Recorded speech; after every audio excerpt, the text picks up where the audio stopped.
Donc nous voici réunis pour cette plénière, pour clôturer cette première journée, autour du thème « Quel fundraising pour demain et après-demain ?» Et nous avions, je vous l'avais dit, intitulé cette plénière « Des technologies et des hommes » et nous aurons des hommes et des femmes pour illustrer cette thématique qui va être donc animée par Thomas Guillochon. Thomas, que je connais depuis qu'il est tout petit. Ça fait 10 ans qu'il travaille dans le secteur. C'est un professionnel du marketing direct. Il a fait ses premières classes chez VDM Directinet, que d'autres ont connu sous d'autres noms. Et aujourd'hui, il est directeur marketing et développement chez Helloasso, qui est la première solution de collecte. Je ne relis pas bien, du secteur à but non lucratif. À toi l'antenne.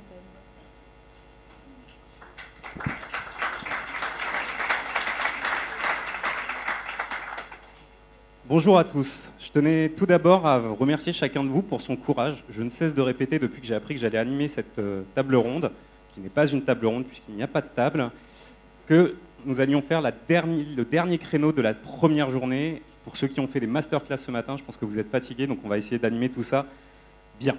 Donc, pour terminer cette première journée de séminaire, nous avons choisi de mettre la plénière sous le signe de la prospective. L'occasion de jeter un regard vers le futur et de s'interroger sur les grandes évolutions du monde qui influencent notre quotidien. Alors, pourquoi ce choix ? Cette année a été un véritable chamboulement pour chacun d'entre nous, que ce soit au niveau politique, technologique, juridique, environnemental, numérique et aussi les relations internationales. Tout cela nous confirme que nous sommes face à une transformation profonde de nos sociétés avec un grand S et qui nous impacte tant à titre personnel que professionnel. Durant cette table ronde, ensemble, alors on ne va pas répondre à la question. En fait. On ne va pas réussir réellement à répondre à cette question. L'objectif, au contraire, on va essayer d'imaginer à quoi pourrait ressembler l'avenir de nos métiers. Avant de passer la parole à notre premier intervenant, je souhaitais démarrer cette table ronde, cette plénière, par un mot. Vous l'avez découvert derrière moi, ce mot, c'est changement. Alors, ce mot changement. Le changement, c'est le passage d'un état à un autre, c'est une modification profonde, un changement de rythme, en synthèse, c'est tout ce qui rompt avec les habitudes et bouleverse l'ordre établi. Cette définition ne serait pas suffisante sans certaines citations. La première, le changement, c'est maintenant. D'autres, avec plus d'humour, nous ont rappelé que face au monde qui change, il vaut mieux penser le changement que changer le pansement. Et finalement, d'une façon beaucoup plus inspirante, on nous a soufflé qu'il n'existe rien de constant si ce n'est le changement. J'aime particulièrement cette dernière citation, car oui, le changement est la seule constante que nous observons depuis la nuit des temps. Rien n'est figé, rien n'est bloqué et rien ne pourrait l'être. On va refaire les choses un peu plus simples. On enlève les citations et là on repense à ce qu'on est venu faire pendant 3 jours. Pendant 3 jours, ce séminaire a l'objectif d'aborder entre autres les différentes formes de collecte de fonds, de mobilisation, d'engagement, que ce soit d'un point de vue stratégique, organisationnel, marketing, tout ce qu'on le souhaite. Comme le disait Yael, cela fait à peu près 10 ans que j'ai la chance de travailler aux côtés de collecteurs de fonds ou des métiers associés. Et depuis 10 ans, nous avons vécu chaque année de multiples changements qui ont impacté, qui ont modifié nos stratégies de levée de fonds, mais ont fait aussi émerger de nouveaux acteurs ou encore amené vos soutiens à s'engager différemment à vos côtés. Et chez Helloasso, et je crois que c'est le cas dans ce secteur, et principalement, en tout cas, j'ai la prétention de croire que c'est le cas pour toutes les organisations qui sont présentes ici, et je crois qu'il y a une autre salle aussi qui écoute, on embrasse la culture du changement. Tout simplement parce que nos activités sont liées à notre environnement juridique, politique, technologique, mais surtout à nos parties prenantes qui évoluent, dont leurs habitudes évoluent. Toutes ces raisons font que nous sommes convaincus chez Helloasso que le métier d'aujourd'hui, et votre métier aussi, ne sera pas identique à celui de demain. Naturellement, certaines choses ne changeront pas. Je ne pense pas que tout le monde dans la salle nous connaisse, donc je vais vous dire des choses et vous apprendrez à nous connaître si vous le souhaitez plus tard. Certaines choses chez Helloasso ne changeront pas. continuera à accompagner tout le temps des organisations à but non lucratif dans leur levée de fonds. On respectera toujours un modèle économique gratuit, équitable et alternatif. Mais nos outils, notre technologie, notre accompagnement, et toutes ces dimensions de notre activité qui nous composent vont évoluer selon vos besoins, selon vos objectifs, mais surtout, et encore une fois, et je le répète, selon les habitudes de vos parties prenantes. Mais comme nous sommes convaincus que nous devons d'évoluer, finalement, ce qui est principal avant d'évoluer, c'est d'anticiper. Et donc, on essaye d'anticiper au quotidien ces changements. J'ai fait une introduction un peu longue et j'en suis désolé, et donc je vais terminer par 3 tendances très exhaustives, pas du tout représentatives, et certainement pas suffisantes, et les autres intervenants d'aujourd'hui vont vous donner beaucoup plus de choses. Mais en tout cas, je voulais évoquer 3 choses intéressantes à garder à l'esprit. La première, qui est presque quelque chose, j'espère en tout cas, d'intégrer chez l'ensemble des organisations qui sont présentes aujourd'hui, le mobile. Le secteur à but non lucratif a été l'un des derniers secteurs à être impacté par l'Internet mobile. À titre d'exemple, en 2013, chez Hello Asso, moins de 30% des connexions sur notre plateforme étaient réalisées via le mobile. Aujourd'hui, en 2017, plus de 50% des connexions sur helloasso.com se font via le mobile et près de 30% des transactions qui sont réalisées via nos outils le sont aussi via un smartphone. Pour vous donner un ordre d'idée, c'est 600 000 visiteurs uniques mensuels sur la plateforme, ça veut dire qu'il y a 300 000 personnes chaque mois qui viennent via leur mobile sur notre site. Hop là. Il faut se rendre compte que la démocratisation des smartphones, des forfaits mobiles, etc. ont impacté et ont changé un peu la donne. Alors on va parler bien sûr du don par SMS et je pense que pendant ces 3 jours, vous allez en entendre parler, que certains d'entre vous ont déjà tenté la chose, etc. Moi, je vais vous parler d'autres choses en fait. Je vais vous dire que le mobile, c'est surtout une opportunité, et Philippe, qui est caché ici, va vous en parler très bien. Le mobile, c'est une opportunité d'aller tenter des nouvelles choses en termes de communication, de mobilisation, d'engagement, créer des opérations de mobilisation via de la géolocalisation, créer des opérations de réalité augmentée ou de réalité virtuelle grâce au smartphone. C'est des choses qui sont faisables et c'est des choses qui peuvent changer aussi votre levée de fonds. La deuxième tendance, c'est la proximité. J'adore ce mot. La proximité, c'est quoi? Aujourd'hui, vos donateurs, vos sympathisants n'ont jamais été aussi proches de vous et ne se sont jamais autant intéressés à vous. Le numérique y est pour quelque chose. Il a permis en fait de créer cette proximité. Aujourd'hui, en quelques clics, on va pouvoir être proche de vous, vous connaître, vous soutenir, on va vous découvrir, on va échanger et on va pouvoir s'engager à vos côtés. Cette volonté d'être proche de votre organisation va se traduire aussi d'un point de vue technologique. Vous avez besoin d'un point de vue de communication, de transparence, d'inspiration, mais surtout d'ultra-personnalisation de vos méthodologies de communication et donc aussi de levée de fonds. Ça veut dire que la connaissance donateur, le big data, les outils de communication, les formulaires de collecte, tous ces outils vont être des clés pour réussir à construire et renforcer ce lien de proximité. Là, ce sera Jean Carinti qui prendra la parole sur ce sujet. Et la dernière tendance, qui est un peu plus dur à expliquer, c'est le collaboratif. Le collaboratif, c'est un mot aujourd'hui qui est un peu galvaudé. Tout le monde en parle, tout le monde se dit qu'on fait du collaboratif. Moi, le collaboratif, je vais en parler d'une façon assez simple, celle de la levée de fonds. Aujourd'hui, on découvre que des associations se réunissent, mais on découvre aussi que des associations réunissent leur soutien. Un collecteur de fonds, ce n'est pas quelqu'un qui fait uniquement un mailing, une opération de communication pour aller lever auprès du grand public quelques sommes d'argent. Aujourd'hui, un collecteur de fonds, c'est quelqu'un qui connaît un budget où dedans on peut avoir des prêts bancaires, on va avoir des soutiens de mécènes, des fondations d'entreprises, des partenaires institutionnels, des subventions et du grand public. Et juste pour parler de collaboration, je vais vous donner un exemple. C'est le match crowdfunding. Peut-être que certains d'entre vous en ont entendu parler. C'est tout simplement de réunir du grand public et des mécènes qui vont s'associer ensemble pour financer votre projet. Par exemple, une entreprise va doubler les dons de vos donateurs. C'est des exemples où en fait aussi ça, c'est l'innovation dans le collaboratif. J'ai terminé. Attendez. Alors, maintenant, on va passer la parole, et je passe la parole à Philippe Doisan, consultant chez Dunia. Alors, beaucoup d'entre vous le connaissent déjà, puisque cela fait des années qu'il intervient, conseille et forme de nombreuses associations et fondations dans l'ensemble de leurs problématiques de développement. À titre personnel, j'ai eu la chance très récemment d'écouter Philippe lors d'une précédente conférence, et je dois vous avouer que ce fut pour moi une véritable découverte. C'était la première fois que j'entendais certains sujets dont il va parler aujourd'hui. Cet homme va nous parler d'innovation, de potentiel, de futur et de nouvelles techniques de mobilisation de l'ensemble de vos publics. Je vous invite donc à accueillir, comme il se doit, Philippe Doisan pour cette première intervention. Merci Thomas. Bien, chers amis fundraisers et fundraiseuses, super-héros et super-héroïnes des temps modernes, je vous invite à poser un peu les capes, à poser un peu les collants qui moulent un petit peu trop, et à nous projeter en 6 minutes sur 3 tendances, 3 technologies qui sont déjà existantes, mais qui, à mon avis, vont fortement impacter notre fundraising dans les prochaines années. Première technologie à suivre, l'intelligence artificielle. Les robots, quoi. Alors vous allez me dire, qu'est-ce que les robots ont à faire dans le fundraising? Est-ce qu'ils ne nous préparent pas un monde à la Cadic, ou il est un peu déliré, etc. J'ai envie de vous dire que les robots sont déjà là, et fortement présents.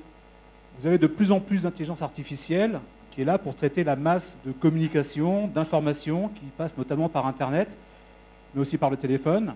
Vous avez même des robots, des chatbots, qui non seulement traitent l'information, mais sont capables de la restituer à des consommateurs, sont capables de la traiter, de répondre aux questions les plus évidentes, pour faire gagner du temps, avoir une relation aussi plus efficace pour l'humain.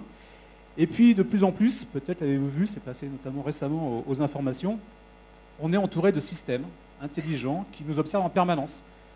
Vous croyez rentrer dans un magasin, vous regardez un produit, vous avez des mannequins derrière, qui sont tout à fait sympathiques, et qui en fait enregistrent les moindres faits et gestes que vous faites. Vous êtes devant une devanture, vous êtes devant un miroir, vous croyez être tout seul, mais derrière vous avez des systèmes d'information qui analysent ce que vous faites, quand est-ce que vous arrêtez, sur quel produit vous arrivez. Donc tout ça, c'est une réalité. Ça va se développer. Il y a peut-être des choses à développer aussi par rapport à notre fundraising. Mais il y a pire ou il y a meilleur. Ça dépend chacun de ses avis. Il y a aujourd'hui une 3e génération de robots qui arrivent. Des robots empathiques. C'est-à-dire que les gens qui travaillent sur les robots, on crée notamment des robots qui sont capables d'aider des personnes âgées, d'aider des enfants autistes, vous voyez, les stimuler, leur apporter une stimulation permanente et variée. Et bien ils se sont rendus compte que chez ces gens-là, le robot crée de l'empathie. Et l'empathie, pour moi, c'est le fundraising. C'est l'humain, c'est nous. Donc ça veut dire quoi? Ça veut dire qu'on est à la limite du robot humain. Donc il y a des grands débats en ce moment, et c'est assez passionnant, avec des philosophes notamment, qui redéfinissent le concept d'humanité, etc. Mais pour moi, ça veut dire 2 choses que j'ai envie de partager avec vous. La première, c'est que demain, peut-être, nous allons avoir des robots fundraisers. Certes, ça fait rigoler, nous sommes en 2017, on verra. Il y a des études très sérieuses aujourd'hui, qui portaient notamment quels sont les métiers qui pourront éviter les robots, il n'y en avait pas beaucoup. Et fundraiser n'est peut-être pas non plus un métier aussi spécialisé qu'on ne le croit. La deuxième chose, en attendant que ces robots arrivent ou pas, c'est que moi, ça me gêne quelque part, que ce soit la mamie qui embrasse un robot et pas moi, et pas mon association. Ça me gêne quelque part que ce soit un robot qui s'occupe des enfants. Ça veut dire que je pense aussi, au-delà des technologies, qu'il va peut-être falloir qu'on se réapproprie le champ de nos donateurs et qu'on se réapproprie aussi le champ de nos bénéficiaires. C'est à nous d'y être, c'est à nous d'être au contact. Ce n'est pas la place au robot. À partager ou pas dans les questions tout à l'heure. Deuxième technologie à suivre, la réalité virtuelle. Ben, la réalité virtuelle, c'est pareil. Ce n'est pas quelque chose qui est arrivé ex abrupto aujourd'hui. La réalité virtuelle, par exemple, la première fois, en tout cas à ma connaissance, où il y a eu de la collecte de fonds en réalité virtuelle, c'était sur Second Life. Vous connaissez Second Life? Voilà. On voit qu'il y a des jeunes quand même.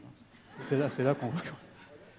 Donc Second Life, plateforme virtuelle, échange avec des avatars. Vous avez des associations à l'époque, anglo-saxonnes, comme souvent, qui se sont installées sur Second Life et qui ont récolté de l'argent à travers des bitcoins ou peut-être l'ancêtre du bitcoin.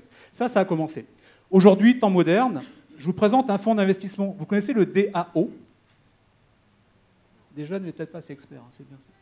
Donc le DAO, c'est quoi? C'est le Decentralized Autonomous Organization. C'est un fonds d'investissement qui travaille tout seul, qui va récupérer des fonds par blockchain, par bitcoin auprès de populations, et qui va les reverser pour des causes que ces mêmes populations ont choisi de servir. Vous voyez, c'est la logique de la venture philanthropie qui est appliquée à des systèmes d'intelligence virtuelle. Et bien ce système-là, à fin 2016, il a levé 135 millions d'euros. Avec une technologie à suivre que je ne maîtrise pas du tout, le blockchain. Le blockchain à suivre. Maintenant, aujourd'hui, le virtuel, c'est un vrai business. On parle de virtual marketing, on parle de virtual business, mais juste par rapport à nos univers de fundraising. Mettez-vous à la place de votre donateur, là, avec effectivement son téléphone ou avec des systèmes de réalité virtuelle. Je pense que le virtuel est un super outil pour ramener nos causes chez le donateur. Moi, j'ai commencé à travailler dans une ONG qui s'appelle Aide et Action. On travaille dans les pays du Sud, dans l'éducation.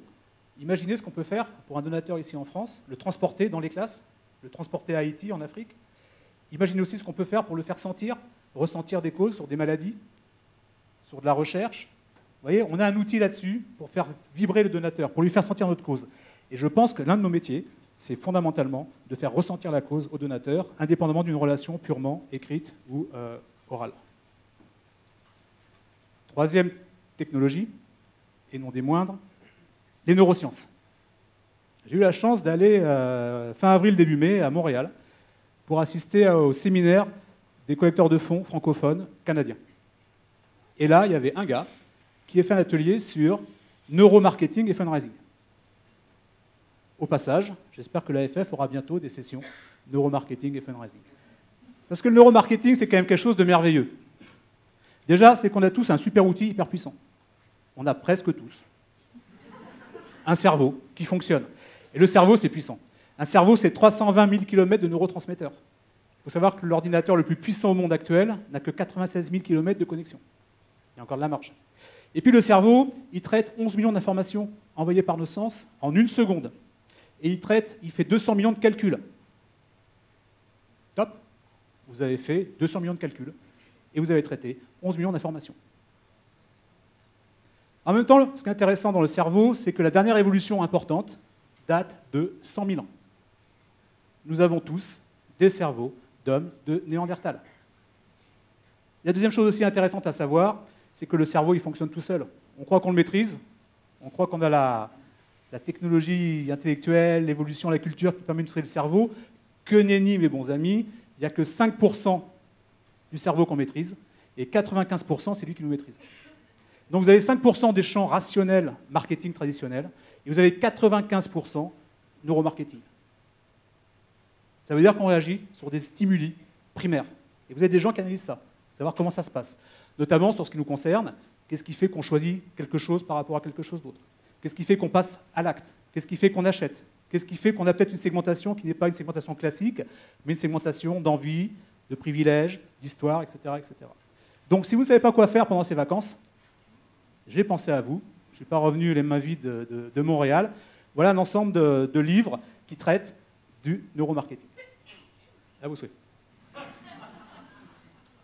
Par rapport à ces technologies, on peut se dire, bien sûr, ça paraît tout ça lointain ou hyper frustrant ou angoissant. Ça l'est, certes, comme toute innovation, comme tout développement.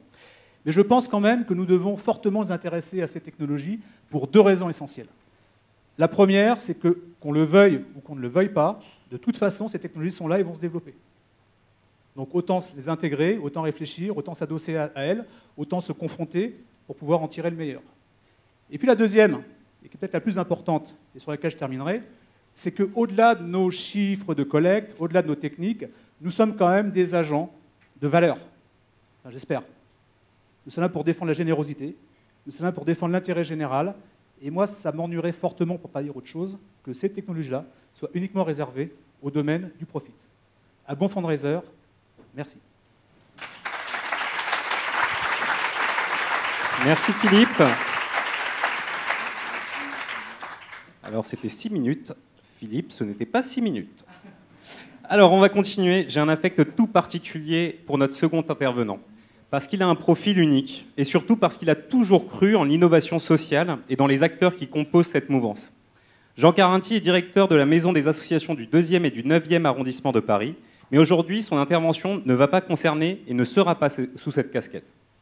Jean va venir nous parler de 2 autres projets, voire 3 autres projets, a priori il s'arrêtera là, qu'il mène de front avec ses partenaires, ses équipes ou encore ses amis. Le premier projet pour lequel il va témoigner concerne SOS Méditerranée. Alors je ne sais pas, mais potentiellement une partie d'entre vous connaissent parfaitement cette association. C'est une jeune association civile de sauvetage en haute mer créée en 2015, dans laquelle il a pu insuffler une dose d'innovation et de créativité dans leur méthodologie de levée de fonds. La seconde partie de son intervention concernera l'association END, l'acronyme de Hackers Against Natural Disaster, dont l'objectif est de préparer aux catastrophes naturelles afin de réduire le nombre de victimes grâce, entre autres, aux nouvelles technologies et à la donnée. Jean, c'est à toi, tu as 6 minutes et seulement 6 minutes s'il te plaît, pour nous présenter ta vision, ton ressenti sur l'avenir de la collecte et du numérique solidaire. Merci Thomas. Bonsoir à toutes et tous. Merci de cette invitation à témoigner dans ce séminaire. Moi, je ne suis pas un professionnel de la collecte de fonds. Et là, je vais vous parler en tant que citoyen. J'ai effectivement été sollicité par 2 camarades de promotion d'un master spécialisé en coopération internationale et action humanitaire à la Sorbonne en 2015, au printemps, face à une crise internationale majeure qui est celle des drames, des traversées en Méditerranée. Et là où nous sommes allés tout de suite vers l'innovation, c'est que cette crise ne souhaitait pas être traitée par les pouvoirs publics, qu'il était clairement question en Europe, dans la tête de tous les décideurs publics, de ne pas faire de sauvetage en mer. La raison était complexe, largement débattue, largement explicitée. Ce qui a fait que nous avons pu nous engager, c'est parce que nous avons pensé tout simplement à la relation que nous entretenons avec le drame que vivent les gens en Méditerranée. Il y a aujourd'hui, et ça n'était pas le cas il y a encore une dizaine d'années, des infrastructures, Thomas en a parlé, qui permettent de créer un lien direct entre une question internationale, un problème qui se pose, et une solution rapide. Cette femme est la première personne à être montée à bord du bateau Aquarius lorsque les opérations de sauvetage ont démarré, quelques semaines seulement après que nous ayons, sans bateau, sans moyens, décidé de nous engager. Cette femme, c'est le lien que nous avons avec l'engagement que nous avons eu au départ, et ce lien que 3000 donateurs sur Ulule ont eu avec leur engagement, et ensuite avec des professionnels du fundraising, parce que Ulule est une plateforme où beaucoup de gens font de la collecte sans être des professionnels. Avec des professionnels du fundraising, nous avons transformé cet acte initial de générosité, ce souhait d'être engagé, en acte concret. Il y a eu ensuite énormément de gens sauvés.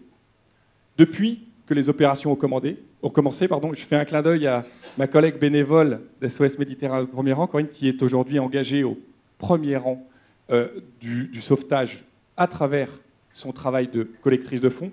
Depuis que nous avons commencé les opérations en février 2016, il y a eu 19 096 personnes de sauvées et 118 opérations de sauvetage. On peut considérer ce chiffre comme très abstrait.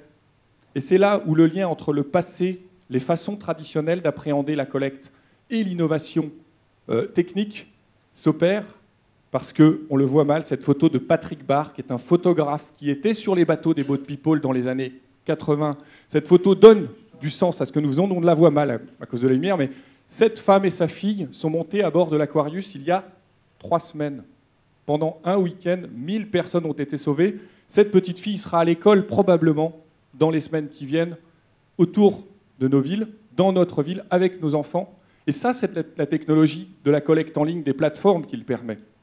C'est ce que nous pouvons partager sur les plateformes qui le permet. Moi, je suis convaincu que les technologies aujourd'hui permettent de tout faire en termes de solidarité, mais que ces technologies doivent être liées à l'expérience que nous avons les uns et les autres de l'engagement citoyen.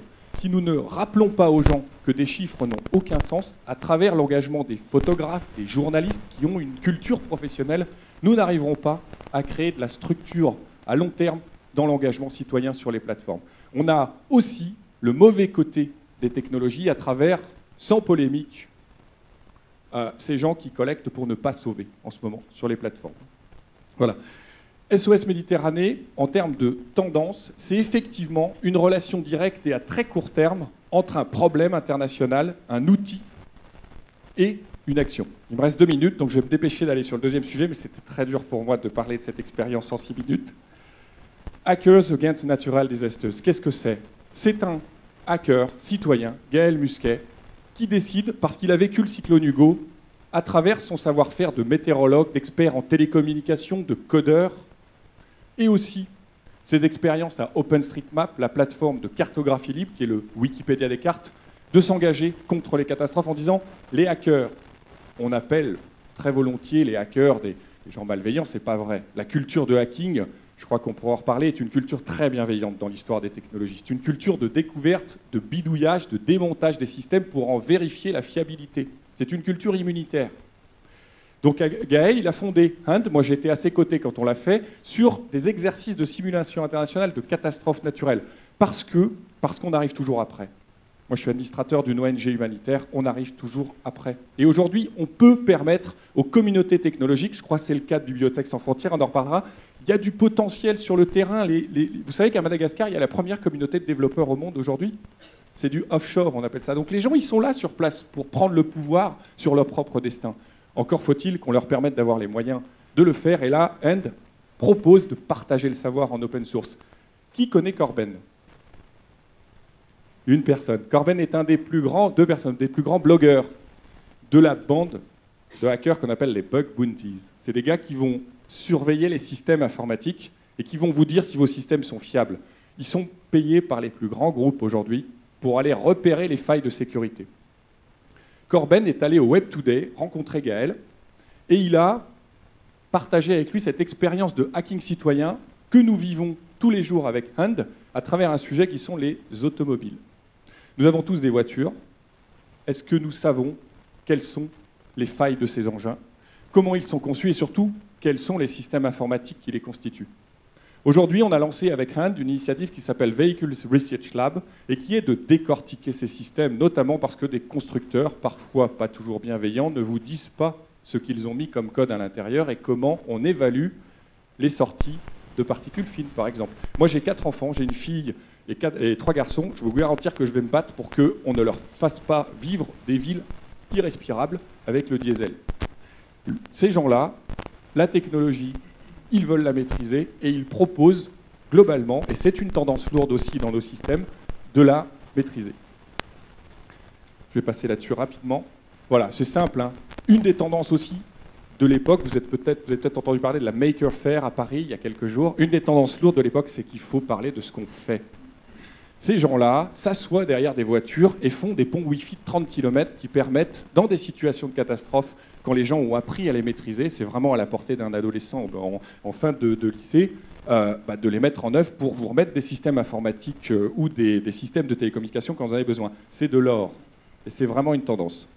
Mais je termine sur cette tendance qui me paraît importante. Pour SOS Méditerranée, comme pour HUND, n'oublions pas que ces choses-là ne passent auprès du grand public que parce qu'il y a des gens compétents, notamment des journalistes, qui en comprennent les tenants et aboutissants. Et là, la journaliste de Libération s'est beaucoup intéressée à ce que nous faisons, Camille Gévaudan, et elle explique dans un article, beaucoup mieux que nous ne pourrions le faire, à des gens qui ne connaissent pas forcément ce que nous faisons, pourquoi il y a un enjeu majeur. Quand il y a un tsunami, il y a des bateaux au port en Guadeloupe.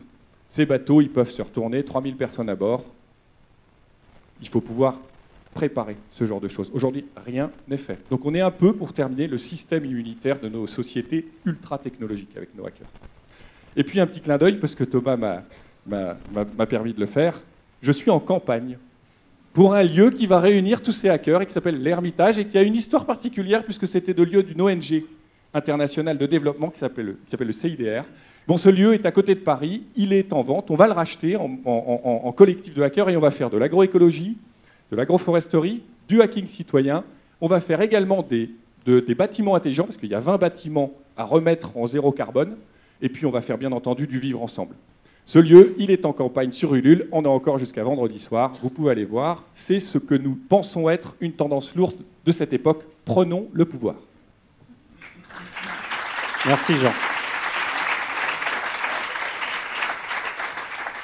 Oui, parce qu'en plus de faire de l'animation, en fait, je suis une petite horloge qui se déplace. Alors, accueillons à présent Arnaud Moreau, qui est directeur général d'Europe d'Ashoka France, le premier réseau mondial d'entrepreneurs sociaux. Arnaud n'est pas un intervenant comme les autres, puisqu'il connaît aussi bien le monde des startups que celui des organisations à but non lucratif. Que cela concerne leurs problématiques de financement, leurs objectifs de développement ou encore leur impact social. Avant de lui passer la parole, quelques mots sur Ashoka si tout le monde ne connaît pas. Depuis 35 ans, cette organisation, à but non lucratif, accélère l'innovation sociale en soutenant les solutions entrepreneuriales les plus impactantes dans tous les domaines de la société. Depuis 35 ans, depuis sa création, Ashoka a identifié et soutenu et fait grandir plus de 3300 entrepreneurs sociaux, apportant des solutions à de multiples problématiques sociales et environnementales dans plus de 90 pays. Au travers de son expertise et de son expérience, Arnaud va aujourd'hui nous partager sa vision de l'entrepreneuriat social et des évolutions qui touchent ces acteurs, tant sur leur modèle économique, mais aussi sur les outils qu'ils utilisent. Arnaud, c'est à toi. Merci. Bonjour à tous, vous m'entendez bien? Je suis ravi d'avoir 60 minutes pour partager avec vous les évolutions de l'entrepreneuriat social. Ce que je voudrais vous dire, donc ça vient d'être rappelé, Thomas vous l'a dit, on a la chance maintenant d'accompagner un peu plus de 3000 projets dans le monde entier. Ça fait de nous, il paraît-il, le premier réseau mondial d'entrepreneurs sociaux, on est très contents. Mais en réalité, lorsqu'on regarde à la fois l'impact cumulé de ces entrepreneurs sociaux et qu'on le compare à la difficulté, aux grands enjeux de société, à leur complexité, et cette complexité va grandissant, on se rend compte qu'on a besoin d'accélérer le déploiement de nos entrepreneurs sociaux. Donc moi, je ne vais pas forcément vous parler de modèle économique aujourd'hui, mais plutôt de modèle d'impact, et comment on peut, au travers de trois tendances, espérer accélérer l'impact d'entrepreneurs sociaux qui touchent, et c'est déjà formidable, quand on prend les chiffres cumulés de notre réseau, on a entre 100 et 150 millions de bénéficiaires, donc on est ravis. Mais si vous comparez ça aux quelques milliards d'individus sur cette planète qui ont ni accès à l'eau, à la santé ou à la nourriture, alors on est très très loin de ce qu'il faut faire. Et donc il y a la nécessité pour les entrepreneurs sociaux de se réinventer et d'avoir des modèles économiques qui soient non seulement pérennes, mais qui puissent grandir. Or, un entrepreneur social, très très souvent, ça pêche justement par son modèle économique. Parce que c'est par nature une organisation un peu hybride, c'est-à-dire entre l'ONG traditionnelle et l'entreprise classique. Les entrepreneurs sociaux sont souvent bien tiraillés sur le fait de trouver le modèle économique qui correspond au projet qu'ils doivent développer. Et très souvent, parce qu'aussi le contexte, notamment fiscal, en France en particulier, n'est pas forcément très favorable, vous êtes obligé de choisir si vous êtes une association, si vous êtes une entreprise à but lucratif, et bien souvent, comme il vous faut un petit peu les deux, ça fait des gouvernances un peu complexes, et donc des modèles économiques qui ne se développent pas aussi rapidement que ce que mériteraient les sujets que vous souhaitez traiter. Et donc aujourd'hui, nous, on identifie trois grandes façons de se développer. Alors, il y en a deux d'entre elles qui sont clairement liées à la techno, et une troisième qui ne l'est pas, ou pas complètement. Et je vais commencer par celle-là. Vous savez, aujourd'hui, quand vous regardez le monde des corporates, des grandes entreprises en France et dans le monde, il n'y en a pas une qui ne soit pas flippée à l'idée de se faire ubériser ou disrupter par un hacker fou qui va arriver avec un super algorithme et qui va complètement mettre par terre des organisations qui ont mis des dizaines, voire des centaines d'années à se créer. Booking a failli mettre, Booking.com a failli mettre par terre le groupe Accor. Airbnb est en train de disrupter tout un tas de trucs. Et donc, n'importe quel corporate, n'importe quel CEO aujourd'hui se dit comment est-ce que je peux anticiper tout ça. Et donc, ça fait quelques années maintenant que tous créent des fonds de venture capital, achètent toutes les startups qui passent et essayent de se faire une culture finalement du digital par le rachat de petits acteurs, en essayant globalement de comprendre ce qui se passe en les rachetant et en essayant, lorsque leur techno est bonne, de s'en accaparer pour l'appliquer à une échelle plus large. Et bien en fait, on se dit qu'il faut exactement que le social fasse la même chose. C'est-à-dire que les innovateurs sociaux, que ce soit les fondateurs de Ciel Bleu en France, de BSF, etc., sont des gens qui ne sont pas juste en train de répondre à des enjeux de société sympathiques, ils sont juste en train d'inventer le monde de demain. Et donc de plus en plus d'entreprises se disent « et si je pouvais considérer l'innovation sociale comme une forme d'innovation à part entière ?» Et donc il y a aujourd'hui là un intérêt, je pense, et une valeur dans les innovations sociétales qui sont portées par les entrepreneurs sociaux, etc., à aller voir des corporates, pas uniquement en se disant « s'il vous plaît, aidez-moi, je fais un truc sympathique, donnez-moi un peu de sous via la fondation », mais ce que je suis en train de créer a une véritable valeur potentiellement industrielle. Et donc peut-être que travailler avec moi peut vous permettre de définir votre business model de demain. Et lorsque vous êtes capable de faire shifter de quelques degrés simplement la trajectoire d'un énorme paquebot qu'est une entreprise, qu'est un Nestlé, etc., alors vous pouvez avoir des impacts sur des centaines de milliers de petits producteurs, par exemple, ce que très peu d'ONG sont en capacité d'avoir. Donc, encore une fois, il y a un enjeu stratégique majeur à montrer que l'innovation sociétale, c'est avant tout l'innovation, et essayer de comprendre quels sont les corporates qui pourraient avoir un intérêt à travailler avec vous. Première chose. Deuxième tendance qu'on est en train d'observer, c'est justement de se dire comment est-ce qu'on peut utiliser le digital pour accélérer l'impact social des entrepreneurs sociaux. Je vous parlais il y a un instant d'une boîte qui s'appelle Ciel Bleu. Ciel Bleu, je ne sais pas si vous connaissez, levez la main pour savoir si vous connaissez. 2 entrepreneurs sociaux sortent de la fac de Strasbourg il y a une petite vingtaine d'années, se disent pourquoi est-ce qu'on n'invente pas la profession de prof de gym pour personnes âgées. Et leur petite affaire aujourd'hui, c'est un peu plus de 500 personnes à temps plein qui touchent 100 000 personnes par semaine, qui divisent par 3 ou 4 le risque de fracture du col du fémur et de tout un tas de pathologies qui ne sont plus uniquement celles d'ailleurs du 3e et du 4e âge, mais de plus en plus de maladies chroniques, etc. Et cette boutique, encore une fois, qui fait des trucs formidables, qui est sans doute un des fleurons de l'innovation sociale en France et qui se développe aujourd'hui en Europe, a un vrai sujet de changement d'échelle de son impact. Et le changement d'échelle de l'impact de Ciel Bleu ne peut pas être uniquement changer la taille de Ciel Bleu de façon proportionnelle à l'impact qu'ils ont besoin d'avoir. Donc aujourd'hui, le digital peut permettre d'aller effectivement chercher les personnes âgées ou les personnes les plus nécessiteuses là où elles se trouvent, sur leur lieu de travail, dans leur maison, celles qui ne sortent pas, dans des maisons de retraite, etc. Et donc il y a un véritable enjeu d'aider un certain nombre d'entrepreneurs sociaux, j'ai envie de dire traditionnels, à avoir une vraie stratégie digitale, et pas juste une stratégie de levée de fonds, mais une stratégie opérationnelle, c'est-à-dire qu'on peut tout à fait imaginer que les cours de sport soient faits au travers d'un mobile et au travers du digital et des capteurs et des caméras. Donc ça, c'est le genre de choses qu'il faut mettre en place. Et donc, ce qui manque aujourd'hui dans l'écosystème, c'est très certainement une sorte d'accélérateur pour les innovateurs sociaux. Enfin, ce qui manquait plus exactement, puisque depuis samedi, on a lancé, notamment avec nos amis d'Elo Asso, un incubateur, un accélérateur qui s'appelle Share IT, et dont vous allez entendre sans doute parler à la rentrée, et qui a pour vocation d'aider les entrepreneurs sociaux à définir leur impact social, à définir quelle pourrait être finalement une stratégie de croissance par le digital pour avoir plus d'impact demain et après-demain. Donc ça, c'est le deuxième point, comment le digital est un accélérateur d'impact.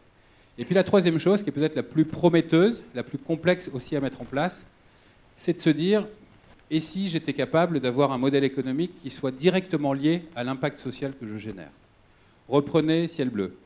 Ciel Bleu, aujourd'hui, fait faire à la collectivité, au système de santé français, entre 100 et 200 millions d'euros d'économies chaque année. D'accord ? Le fait de prévenir la fracture du col du fémur ou de la hanche de dizaines de milliers de personnes, ça a un impact majeur pour la collectivité qui pourrait être bien plus important.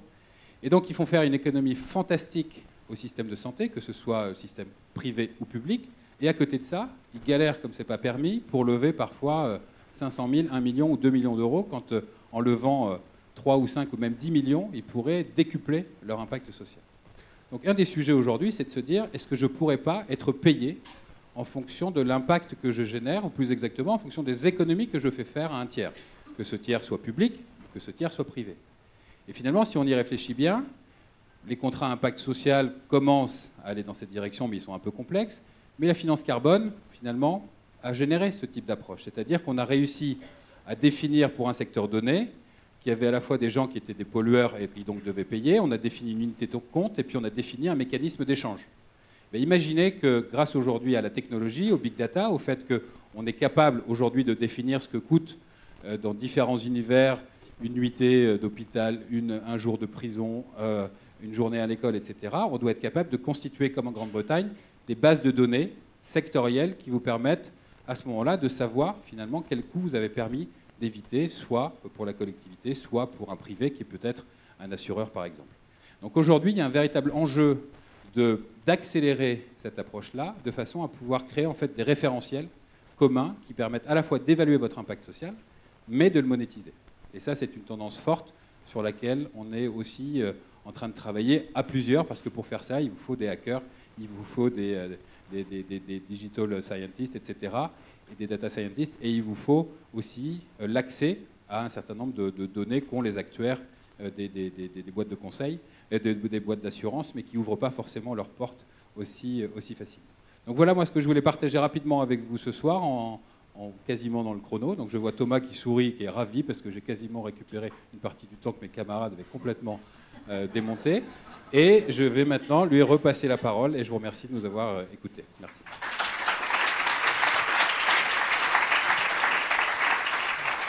On gagne du temps. Chaque intervenant nous fait rattraper le temps perdu.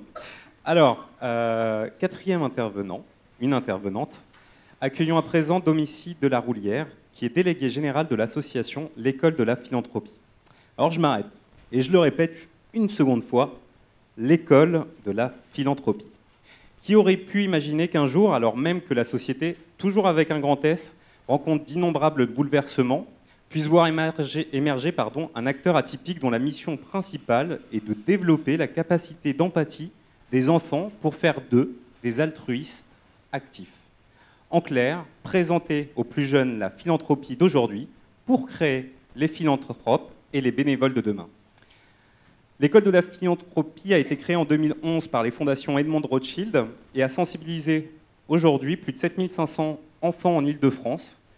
Et ce n'est que le début de la mission, je pense que Domitie va nous en parler un petit peu plus, qui a pour objectif d'être généralisée sur l'ensemble du territoire français et à l'étranger. Je vous invite à accueillir Domitie de la Roulière qui va vous présenter qui seront les philanthropes de demain.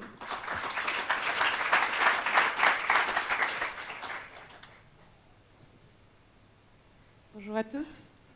Bon, du coup, grâce à toi, Ardo, je vais faire un peu plus court. Hein, je pense que, voilà. On pense sans doute, quand on parle philanthropie, que c'est une affaire de riches et de vieux. On pense que les philanthropes, c'est avant tout des Bill Gates, des personnes qui ont fait fortune et qui, du coup, décident de donner une partie de leur richesse à ceux qui n'en ont pas. Nous, à l'école de la philanthropie, on pense différemment. On pense même que la philanthropie, c'est quelque chose qu'on peut faire quand on est jeune, quand on est même enfant, et que c'est quelque chose qu'on peut apprendre à l'école. Cette question, elle se pose à partir d'un constat qui est la philanthropie, ou dans un premier temps l'empathie, est-ce quelque chose d'inné ou est-ce quelque chose d'acquis ? Il y a eu pas mal de recherches sur l'empathie et sur le fait que l'empathie soit quelque chose en partie inné.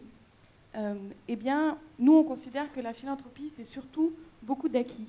Et que, finalement, quand on regarde l'historique des grands philanthropes, mais aussi des fondations qui existent, les fondations, elles ont été montées, entre autres, par des personnes qui ont fait fortune ou qui ont eu dans leur propre expérience personnelle des bouleversements qui leur ont donné envie, finalement, de s'engager pour les autres. Donc, nous, on a envie de développer ça pour les enfants. On a envie que, dès 9 ou 10 ans, un enfant puisse simplement ouvrir son regard sur l'autre et devenir philanthrope à l'école. On a une définition de la philanthropie en 3 points. La première, c'est simplement, en effet, le développement de l'empathie. Ce développement de l'empathie, nous, on le fait sur une phase de sensibilisation. La question est justement de se dire comment est-ce qu'on développe cette empathie auprès des enfants en simplement leur montrant ce qui existe déjà, les thématiques d'aide qui existent aussi au sein des différentes fondations. Une fois que cette question d'empathie a été développée, on va simplement s'intéresser à quels sont les besoins. Quels sont les besoins autour de nous. Et c'est assez intéressant justement pour les enfants de simplement se poser la question, mais voilà, cette personne-là, elle a besoin de quoi pour derrière monter enfin un projet d'aide. Donc 3 notions, empathie, besoin, en tout cas connaissance du besoin et développement d'un projet. Pour ça, il y a plusieurs solutions. Un philanthrope, selon nous, c'est un donateur, mais pas seulement. C'est pas simplement un donateur d'argent, c'est aussi un donateur de son temps et c'est aussi du bénévolat.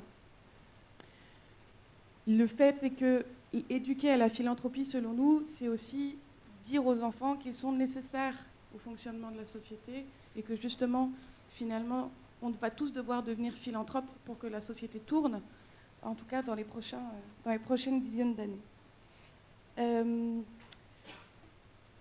Ensuite, sur la question de l'implication des jeunes, donc comme je vous le disais, on est sur du 9-11 ans. C'est en gros cycle 2, cycle 3, c'est CM1, CM2. On parle d'une qu'on appelle une pédagogie de projet. La pédagogie de projet, c'est justement pas simplement expliquer aux enfants, les sensibiliser à la philanthropie, mais c'est simplement leur dire, vous pouvez vous aussi monter un projet, on va vous donner toutes les ressources, tous les moyens, tous les outils qui vous sont nécessaires pour monter un projet.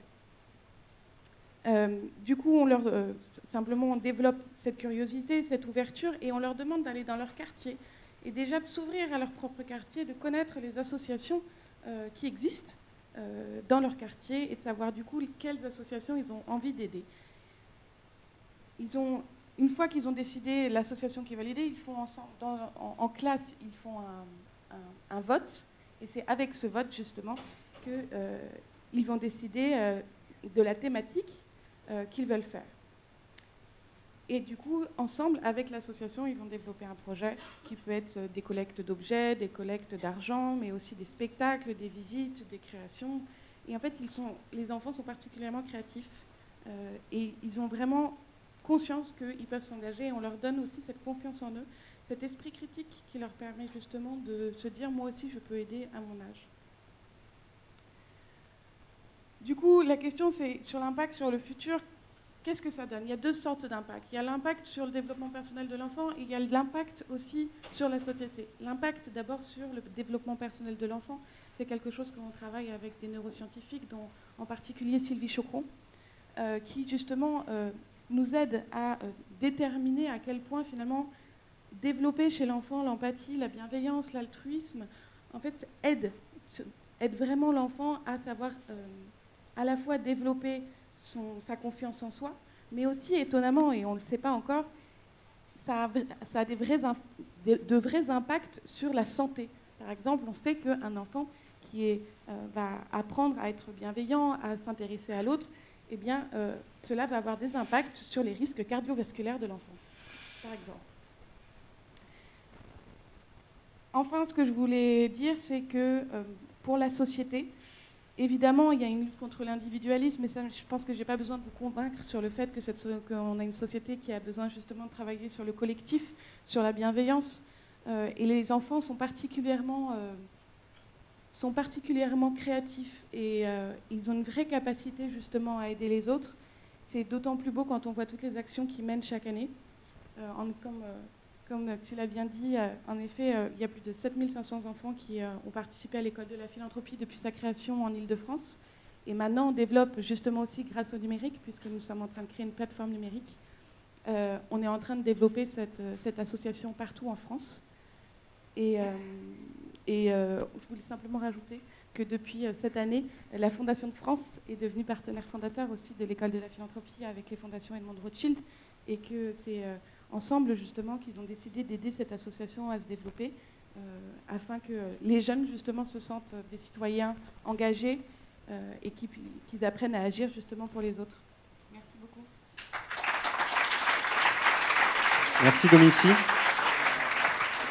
Alors notre dernier intervenant a un profil atypique. C'est un élu, un citoyen, un acteur territorial, un bénévole et aussi et surtout, c'est pour ça qu'il vient parler aujourd'hui, il est le directeur des partenariats de Bibliothèques sans frontières. Pour cet ultime témoignage, Barnabé Louche va nous montrer comment le numérique a totalement été intégré au sein de cette association, que ce soit au niveau du projet même de l'association ou encore sur l'ensemble de leur collecte de fonds. Avant de lui passer la parole, même si je suis convaincu que vous connaissez tous Bibliothèques sans frontières, voici quelques éléments concernant cette organisation. La mission de BSF est d'œuvrer pour que chaque femme et chaque homme à travers le monde puisse vivre dignement et s'épanouir à travers un accès facilité, ouvert et libre aux bibliothèques, à l'information et à l'éducation. Depuis plus de 10 ans, cette association, qui est implantée aujourd'hui dans 6 pays, qui se compose de 100 salariés et de 300 bénévoles, a révolutionné son activité et démultiplié son impact grâce, entre autres, à 2 piliers, l'innovation et le numérique. Je laisse à présent la parole à Barnabé pour cette dernière intervention.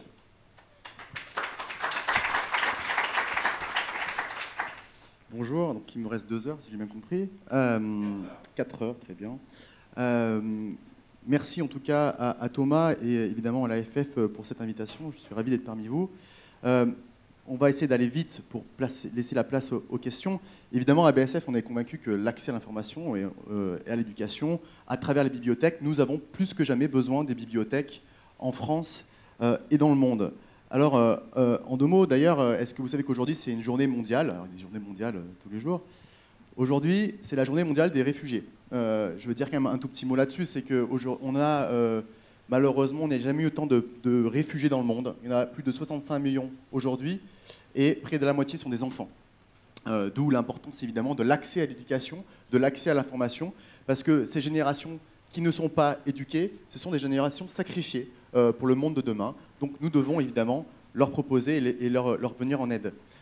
Bibliothèques sans frontières, c'est 3 cultures et ce modèle un peu hybride. D'ailleurs, on a la chance en tout cas d'être fellow Ashoka.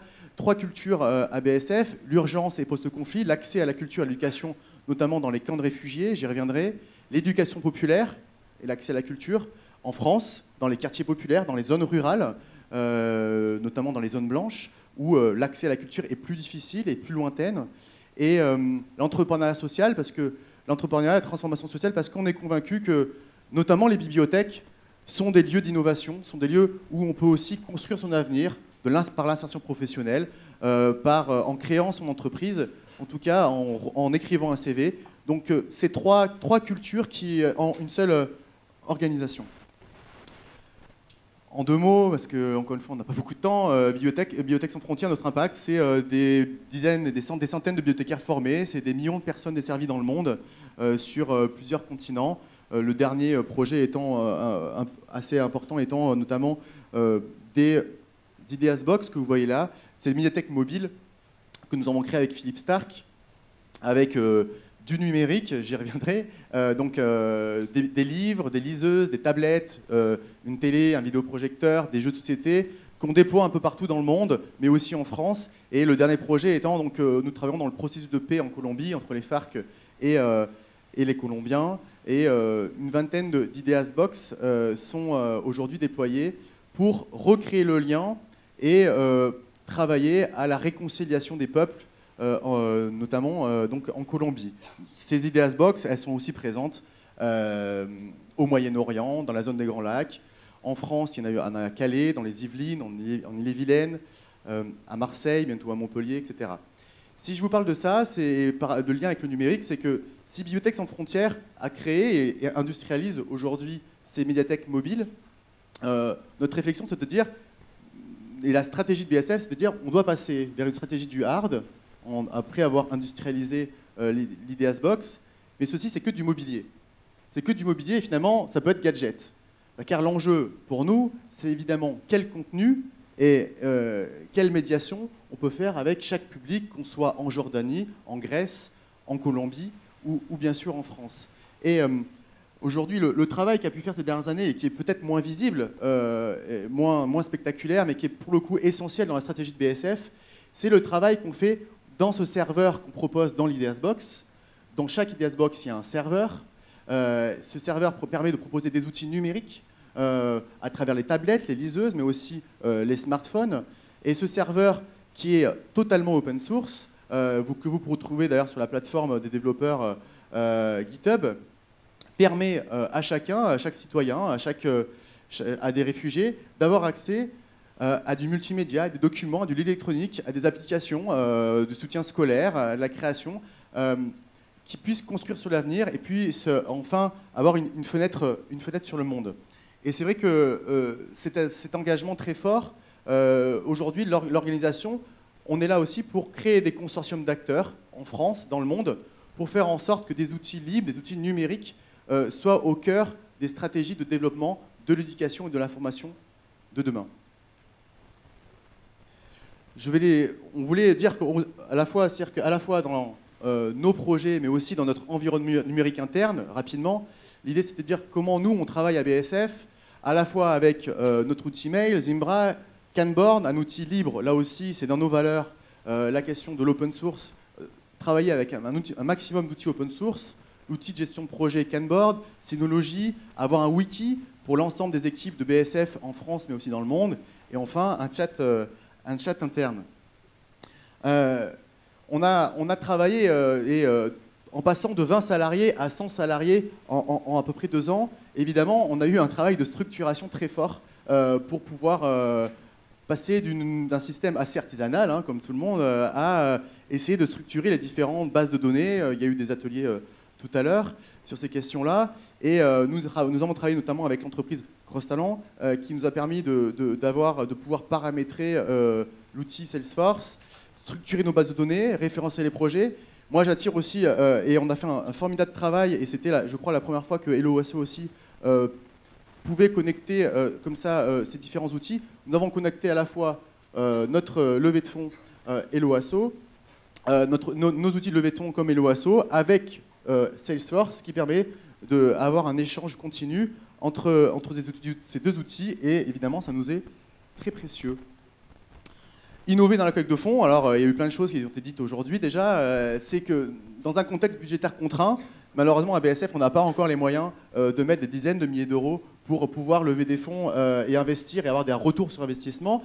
Du coup, on est dans l'obligation finalement d'innover avec différents outils qui vont être de l'arrondi au salaire, d'être en partenariat avec la plateforme aussi utilisateur Goodid, le clic solidaire, et aussi d'utiliser demain, notamment pour élargir notre base de données, des outils comme la tombola numérique avec Helloasso, mais les boîtes à dons. Je crois que Common Sense est invité aussi demain. Et donc l'idée, c'est de dire comment avec peu, comment avec des défis qui sont si importants, on arrive à trouver des financements à travers des outils numériques. Donc c'est ce qu'essaye de faire BSF, en tout cas humblement, de professionnaliser et d'innover avec différents outils numériques. Je terminerai en disant qu'on vient de lancer on vient de lancer une levée de fonds aujourd'hui, c'est la journée mondiale des réfugiés, pour faire des ateliers de hip-hop à Amman en Jordanie. On a fait une première session qui s'est formidablement bien passée. Donc sur la plateforme Helloasso, nous avons lancé ça aujourd'hui. Il y a une vidéo qui dure 1 minute 30. Mettez le son, parce qu'il y a besoin de son pour entendre ces jeunes Syriens faire du rap, c'est du hip-hop, c'est fantastique. Ça met du baume au cœur, ces jeunes ont besoin de nous, et nous, on a besoin de vous. Voilà.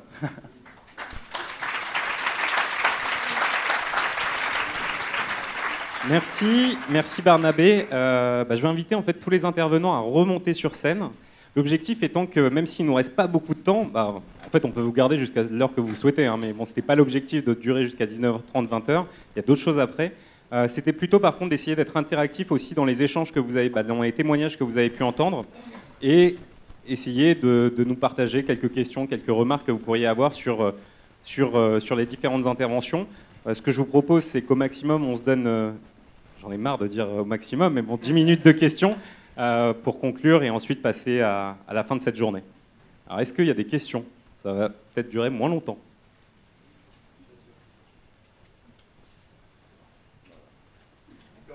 Ils ont été si bons que ça?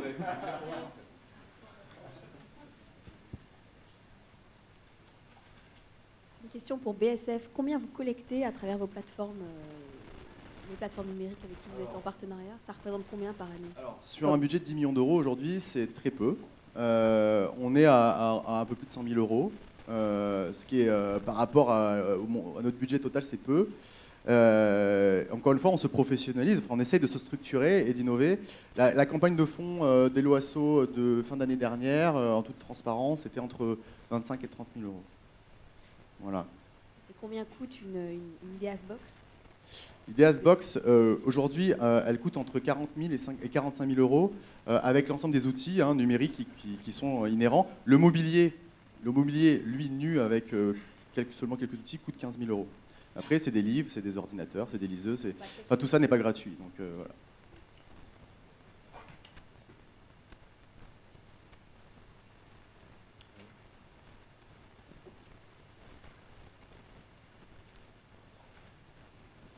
C'est pour terminer la question.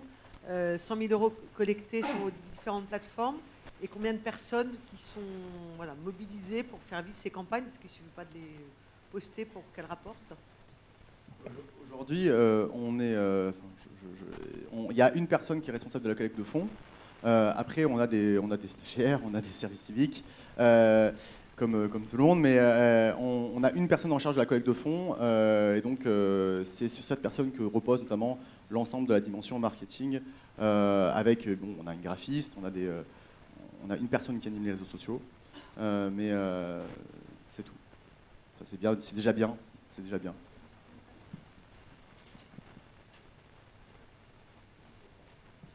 Juste dire qu'en tout cas, on a un sujet, c'est que la responsable collecte de fonds, elle est dans la direction des partenariats, mais aussi dans la direction de la communication. C'est des fois un sujet, je crois, dans nos organisations. Et on a décidé qu'elle avait deux chefs. Et si elle n'était pas partenariat, elle n'était pas communication, elle était entre les deux. Une question pour Philippe Doizan. Étant donné qu'on va tous être au chômage en 2030 avec l'arrivée des robots, quelles compétences vous nous conseillez de développer? Je vous remercie d'avoir posé la question. Moi, je ne pense pas qu'on sera tous au chômage. Je pense par contre que tout bouge, et c'est pas peu de le dire. Moi, j'ai commencé la collecte de fonds en 92. D'accord ? En 92, c'était marketing direct, Uber Alles, et on se disait combien de temps ça allait durer, tout ça.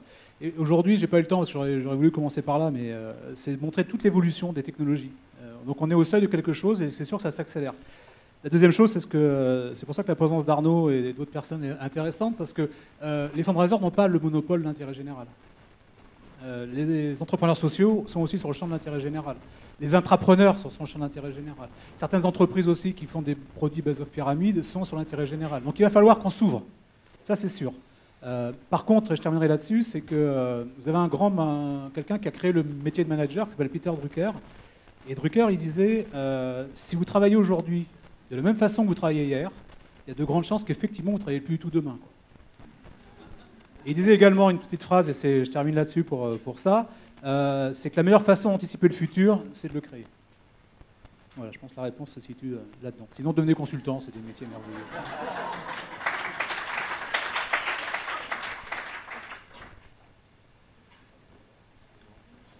La dernière question, on passe à la suite. Bon, en tout cas, je voulais remercier remercier chacun de vous pour sa participation, pour son témoignage et surtout, encore une fois, je le répète, pour sa présence à cette dernière plénière de la journée. Au vu des différentes interventions, j'ai pas grand-chose à dire, j'ai pas grand-chose à conclure, et donc je vais juste conclure comme j'ai commencé, avec un mot. Ce mot, c'est changement. C'était un peu le mot que j'avais à la bouche pendant toute cette conférence. Et en fait, c'est une personne du CFF qui me l'avait dit la dernière fois. C'était une personne qui suivait les cours qui a dit, on parlait de changement encore une fois avec Philippe entre autres, et on a terminé là-dessus. C'est en fait, c'est bien effectivement le changement, c'est constant, le changement c'est maintenant, le changement, il vaut mieux penser le changement que changer le pansement. Mais en fait, la vraie phrase, et c'est ce que tu disais Philippe, c'est soyez le changement que vous voulez voir dans le monde. En clair, continuez à imaginer, à innover, à créer et devenez le porteur de ce changement, évidemment à titre personnel, mais le porteur de changement qui va toucher votre organisation, vos structures, votre métier et encore une fois, notre société. Merci à tous et très bonne fin de journée. Un grand merci à tous.